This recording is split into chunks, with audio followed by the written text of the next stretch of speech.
ಎಲ್ಲರಿಗೂ ನಮಸ್ಕಾರ. ನಾನು JS ನ್ಯಾಮಗೌಡರ್, ನಿಮ್ಮ ಗಂಗಾವತಿಯ DYSP.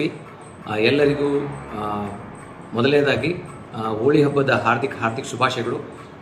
ರಂಗು ರಂಗಿನ ಹಬ್ಬ, ಬಣ್ಣ ಬಣ್ಣಗಳ ಹಬ್ಬ. ಬಣ್ಣವನ್ನು ಮೈಗೆ ಹಚ್ಚಿಕೊಂಡ್ರೆ ನಮ್ಮಲ್ಲಿ ಏನು ಒಂದು ಮೈಕ್ರೋ ನ್ಯೂಟ್ರಿಯೆಂಟ್ಸ್ ಕಡಿಮೆ ಇರ್ತದೆ, ಅದನ್ನು ದೇಹಕ್ಕೆ ಹಚ್ಕೊಂಡಾಗ ಅದರಿಂದ ನಮ್ಮ ದೇಹದಲ್ಲಿರುವಂಥ ಒಂದು ಡಿಫಿಷಿಯನ್ಸಿ ಒಳ್ಳೆಯದಾಗತ್ತೆ ಅಂತ ತಿಳ್ಕೊಂಡು ಆಗಿನ ಪೂರ್ವಜರು ಮಾಡಿದ ಈ ರಂಗಿನ ಹಬ್ಬ ಕುರಿತು ತಮಗೆಲ್ಲರಿಗೂ ಹಾರ್ದಿಕ ಶುಭಾಶಯಗಳು. ತಾವೆಲ್ಲರೂ ಹೆಲ್ದಿಯಾಗಿ ಒಳ್ಳೆಯ ಬಣ್ಣಗಳನ್ನು ಉಪಯೋಗ ಮಾಡಿಕೊಂಡು ಜೀವನಕ್ಕೆ, ಜನರಿಗೆ ಹಾಗೂ ಸಮಾಜಕ್ಕೆ ಹಾಗೂ ನಮ್ಮ ಶಾಂತತೆಗೆ ಹಾಗೂ ಸುತ್ತಮುತ್ತಲಿನ ಸೌಂದರ್ಯಕ್ಕೆ ಒಳ್ಳೆಯದಾಗುವ ಬಣ್ಣಗಳನ್ನು ಉಪಯೋಗ ಮಾಡಿಕೊಂಡು ತಾವೆಲ್ಲರೂ ಹಬ್ಬವನ್ನು ಆಚರಿಸಬೇಕು ಅಂತ ಕೇಳ್ಕೊಳ್ತೇನೆ. ಅದರ ಜೊತೆಗೆ ನಾನಿಗೆ ತಿಳ್ಕೊಳ್ತೇನೆ ಅಂತಂದರೆ, ಹೆಣ್ಮಕ್ಳು ಇರ್ತಾರೆ, ಮತ್ತು ಕೆಲವೊಂದು 3ನೇ ತಾರೀಕಿಗೆ ಮತ್ತು 4ನೇ ತಾರೀಕಿಗೆ ಎಕ್ಸಾಮ್ಸ್ ಇರುತ್ತೆ. ಯಾವುದೇ ಮಕ್ಕಳಿಗೆ ತೊಂದರೆ ಆಗೋ ರೀತಿಯಲ್ಲಿ ಮತ್ತು ಯಾರಿಗೂ ಬಣ್ಣ ಆಡಲಿಕ್ಕೆ ಇಷ್ಟ ಇಲ್ಲ, ಅವ್ರಿಗೆ ಯಾರಿಗೂ ಸಹಿತ ಫೋರ್ಸ್ ಮಾಡದೆ ಅವರಿಗೆ ಬಿಟ್ಟು ಯಾರ್ಯಾರಿಗೆ ಮನಸ್ಸಿದೆ ಅವ್ರ ಜೊತೆ ಪ್ರೀತಿಯಿಂದ ಹಬ್ಬವನ್ನು ಆಚರಿಸಲಿಕ್ಕೆ ಈ ಮೂಲಕ ಕೋರ್ತೇನೆ. ಪೊಲೀಸ್ ಇಲಾಖೆ ಸದಾ ಸಿದ್ಧವಾಗಿದೆ. ಈ ಸಲಕ್ಕೆ ಇಲ್ಲಿ ನಮ್ಮ ಸ್ಟೇಡಿಯಂದಲ್ಲಿ ಒಂದು ಬಣ್ಣದ ಹಬ್ಬವನ್ನು ಮಾಡ್ತಾರಂತ ಕೇಳಿದ್ದೀನಿ.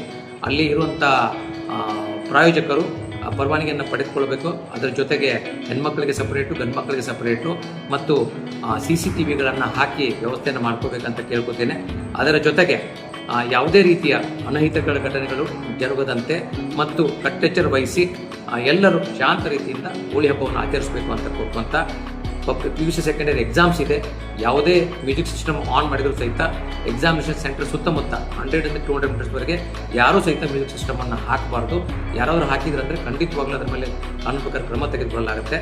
ಎಕ್ಸಾಮ್ದಲ್ಲಿ ಮತ್ತು ಅಲ್ಲಿ ಸುತ್ತಮುತ್ತ ಯಾರು ಬಂದು ಹೋಳಿ ಹಬ್ಬವನ್ನು ಆಚರಣೆ ಮಾಡಬಾರ್ದು ಅಂತ ಕೊಡ್ತೇನೆ. ಮತ್ತು ನಾಳೆ ರಾತ್ರಿ ಎಲ್ಲರೂ ಹೋಳಿ ಹುಣ್ಣಿಯ ರಾತ್ರಿಯನ್ನು ಮಾಡ್ತೀರಿ. ರಾತ್ರಿ ಮಾಡಬೇಕಾಗಿತ್ತು ಅಂತಂದರೆ ಕಾಮದಹನವನ್ನು ಮಾಡ್ತೀರಿ.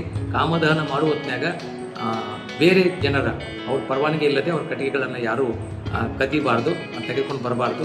ಅದು ತೆಗೆದುಕೊಂಡು ಬರಲಿಕ್ಕೆ ಇಲ್ಲದ ಸಮಸ್ಯೆಗಳನ್ನು ತಾವು ಮಾಡಿಕೊಂಡು ಓಡಿ ಹೋಗಿ ಬಂದು ಕಾಲನ್ನು ಮುಡ್ಕೊಳ್ಳೋದಾಗಲಿ ಏನಾಗಲಿ ಆ ಥರ ಹಿತಗಳನ್ನೇ ಆಗೋದು ಬೇಡ. ದಯವಿಟ್ಟು ತಾವೆಲ್ಲರೂ ದೊಡ್ಡವರು ಇದ್ದೀರಿ, ತಿಳ್ಕೊಂಡಿದ್ದೀರಿ, ತಿಳ್ಕೊಂಡಿದ್ದೀರಿ, ತಾವೆಲ್ಲರೂ ಶಾಂತ ರೀತಿಯಿಂದ ಕಟ್ಟಿಗೆಗಳನ್ನು ತೆಗೆದುಕೊಂಡು ಬಂದು ಕಾಮದವನನ್ನು ಮಾಡಬೇಕು.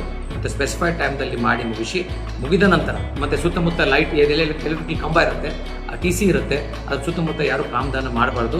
ಮುಗಿದ ನಂತರ ತಾವೆಲ್ಲರೂ ಬಿಟ್ಟು ಹೋಗ್ತೀರಾ, ದಯವಿಟ್ಟು ಅದನ್ನು ಆರಿಸಿ ಹೋಗಿ. ಯಾಕಂದರೆ ಅದರಿಂದ ಮತ್ತೆ ಸುತ್ತಮುತ್ತ ಬೆಂಕಿಗಳ ಹತ್ಕೊಳ್ಳೋದು ಆಗಬಾರ್ದು.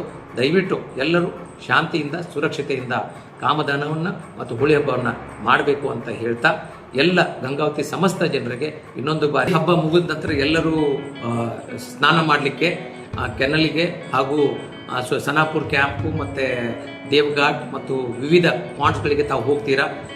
ಜನರಿಗೆ ನಾನು ಕೇಳ್ಕೊಳ್ಳೋದೇನಂತಂದರೆ, ಪಾಂಡ್ಸ್ನಲ್ಲಿ ಇಲ್ಲಿ ಫಾರೆಸ್ಟ್ ಏರಿಯಾ ಇರೋದರಿಂದ ಎಲ್ಲ ಕಡೆ ಸ್ವಲ್ಪ ಮೊಸಳೆಗಳು ಇರುವುದು ಚಾನ್ಸಸ್ ಜಾಸ್ತಿ ಇದೆ. ದಯವಿಟ್ಟು ಯಾರೂ ಸಹಿತ ಪಾಂಡ್ಸ್ಗಳಲ್ಲಿ ಹೋಗಬೇಡ್ರಿ. ಅಟೆಲ್ಲ ಹೋದರೂ ಸಹಿತ ಜಾಗೃತದಿಂದ ಇರಬೇಕು. ಮತ್ತು ಅದರ ಜೊತೆಗೆ ತಾವು ಇಂಟಾಕ್ಸಿಕೇಟೆಡ್ ಆಗಿ ಅಂದರೆ ಸರಾಯನ್ನು ಕುಡ್ಕೊಂಡು ಹೋದ್ರಿ ಅಂತಂದರೆ ತಮಗೆ ಈ ನೀರಿನಲ್ಲಿ ಈಜಾಡುವಾಗ ಸುಸ್ತಾಗಿ ಹಿಚ್ಕೊಂಬೋಗೋ ಚಾನ್ಸಸ್ ಇರುತ್ತೆ. ಅದಕ್ಕಾಗಿ ದಯವಿಟ್ಟು ಡೀಪ್ ವಾಟರ್ದಲ್ಲಿ ಯಾರೂ ಹೋಗಬಾರ್ದು. ಅಲ್ಲೇ ಮೇಲೆ ಎಲ್ಲೇ ಮೆಟ್ಲಿರುತ್ತೆ ಮೆಟ್ಲಲ್ಲಿ ಕುತ್ಕೊಂಡು ಅಲ್ಲೇ ಸ್ನಾನ ಮಾಡಿಕೊಂಡು ಮರಳಿ ಬರಬೇಕು. ಅದರ ಜೊತೆಗೆ ಎಲ್ಲೆಲ್ಲಿ ಕೆನಲ್ನಲ್ಲಿ ತಾವು ಹೋಗ್ತೀರಾ, ಕೆನಲ್ದಲ್ಲಿ ನೀರಿನ ಸ್ಪೀಡು ಜಾಸ್ತಿ ಇರುತ್ತೆ. ಅದಕ್ಕಾಗಿ ಒಳಗಡೆ ಯಾರೂ ಹೋಗಬಾರ್ದು. ಕೆನಲ್ ಅಕ್ಕಪಕ್ಕ ಕುಳಿತುಕೊಂಡು ತಾವು ಸ್ನಾನವನ್ನು ಮಾಡಿಕೊಂಡು ಸೇಫಾಗಿ, ಮೊದಲು ನಾನಿದ್ದರೆ ಮತ್ತು ಮುಂದಿನ ವರ್ಷ ಹೋಳಿ ಆಗುತ್ತೆ, ಮುಂದಿನ ವರ್ಷ ಹೋಳಿ ಮಾಡ್ಬೋದು. ನಾನೇ ಇಲ್ಲ ಅಂತಂದರೆ ಇದೇ ಕೊನೆಯ ಹೋಳಿ ಆಗುತ್ತೆ. ನಿಮ್ಮ ಒಂದು ನೆಗ್ಲಿಜೆನ್ಸಿಂದ ನಿಮ್ಮ ಇಡೀ ಕುಟುಂಬವೇ ಬಹಳ ತೊಂದರೆಗೊಳಗಾಗ್ತದೆ. ನಿಮ್ಮ ಕುಟುಂಬ ನಿಮ್ಮ ಸಲ ಕಾಯ್ತಾ ಇರುತ್ತೆ. ಅದಕ್ಕಾಗಿ ದಯವಿಟ್ಟು ಹಬ್ಬವನ್ನು ಹಬ್ಬವಾಗಿ ಆಚರಿಸಬೇಕು ಅಂತ ಈ ಮೂಲಕ ಕೋರ್ಕೊಂತ, ನಾವು ಈಗಾಗಲೇ ಎಲ್ಲ ದಾಸನಾಳ್ ಕ್ಯಾಂಪ್ ಹಿಡ್ಕೊಂಡು ಇದರಲ್ಲಿ ಸ್ವಿಮ್ಮರ್ಸನ್ನು ಇಟ್ಟಿದ್ದೇವೆ ಮತ್ತು ಫೈರ್ ಬ್ರಿಗೇಡ್ಗೂ ಸಹಿತ ಹೇಳಿದ್ದೇವೆ. ಅದೇ ರೀತಿ ಪಾಂಡ್ಸ್ ಕಡೆಯೂ ಹೇಳಿದ್ದೇವೆ.